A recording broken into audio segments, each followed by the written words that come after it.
Hello all welcome back. ಏನಪ್ಪ ಇವಳು ಹಾಗಲಕಾಯಿ ತೋರಿಸ್ತಿದ್ದಾಳಂತ ಹಾಗಲಕಾಯಿ ಮುಖ ಮಾಡ್ಕೋಬೇಡಿ. ಇದು ನಮ್ಮ ಹಾಗಲಕಾಯಿ ಪ್ರಿಯರಿಗೆ ಮತ್ತು ಇಡಿಸ್ದೇರೋರು ಇಬ್ರಿಗೂ ಇಷ್ಟ ಆಗೋವಂಥ ಸಿಂಪಲ್ ಆ್ಯಂಡ್ ಟೇಸ್ಟಿ ರೆಸಿಪಿ ಹಾಗಲಕಾಯಿ ಫ್ರೈ. ಸೊ ಹಾಗಲಕಾಯಿ ಕಟ್ ಮಾಡ್ಕೊಳ್ಳಿ, ಅದಕ್ಕೆ ಒಂಚೂರು ಅರಿಶಿನ ಮತ್ತು ಉಪ್ಪು ಹಾಕಿ ಒಂದು 30 ಮಿನಿಟ್ಸ್ ನೆನೆಸಿದ್ರೆ ಅದ್ರ ಕಡುವೆಲ್ಲ ಬಂದ್ಬಿಡತ್ತೆ. ಹಿಂಗೆ ಹಿಂಡಿ ನಾವು ಸಪ್ರೇಟ್ ಮಾಡ್ಕೊಬೋದು. ಅದಾದಮೇಲೆ ಒಂದು ಸಿಂಪಲ್ ತಡ್ಕ, ಸಣ್ಣದಾಗಿ ಹೆಚ್ಕೊಂಡಿರೋ ಈರುಳ್ಳಿ, ಜಜ್ಜಿರೋ ಬೆಳ್ಳುಳ್ಳಿ, ಅದ್ರ ಜೊತೆ 2 ಮೆಣಸಿನ್ಕಾಯಿ, ಕಾಳು ಮೆಣಸನ್ನ ಜಜ್ಜಿಟ್ಕೊಂಡು ಫ್ರೈ ಮಾಡಿಕೊಂಡ್ರೆ ಆಯ್ತು, ಹಾಗಲಕಾಯಿ ಫ್ರೈ ರೆಡಿ. ನಾನು ಅದ್ರ ಜೊತೆ ಚಪಾತಿ ಮಾಡ್ಕೊತಾ ಇದ್ದೇನೆ.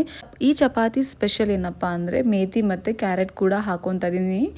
ಹಾಗಲಕಾಯಿ ಫ್ರೈಯಲ್ಲಿ ಹಾಗಲಕಾಯಿ ತಿಂದಿರೋರು ತಿಂತಾರೆ, ಯಾಕಂದರೆ ಸ್ನ್ಯಾಕ್ಸ್ ಥರ. ಈ ಚಪಾತಿಯಲ್ಲಿ ವೆಜಿಟೇಬಲ್ಸ್ ಏನು ಬೇಕಾದರೂ ಹಾಕೋಬೋದು, ವೆಜಿಟೇಬಲ್ಸ್ ತಿಂದಿರೋರು ತಿಂತಾರೆ. ಇದು ಒಂಚೂರು ಡಿಫ್ರೆಂಟಾಗಿ ಟೇಸ್ಟಿಯಾಗಿ ಸಖತ್ತಾಗಿರುತ್ತೆ. ತೆಳ್ಳಕ್ಕೆ ಲಟ್ಟಿಸಿ ಕೊಡ್ತಾ ಇದ್ರೆ ಒನ್ ಮೋರ್ ಅಂತ ಒಳಗಡೆ ಹೋಗ್ತಾ ಇರತ್ತೆ. ಸೊ ಇದು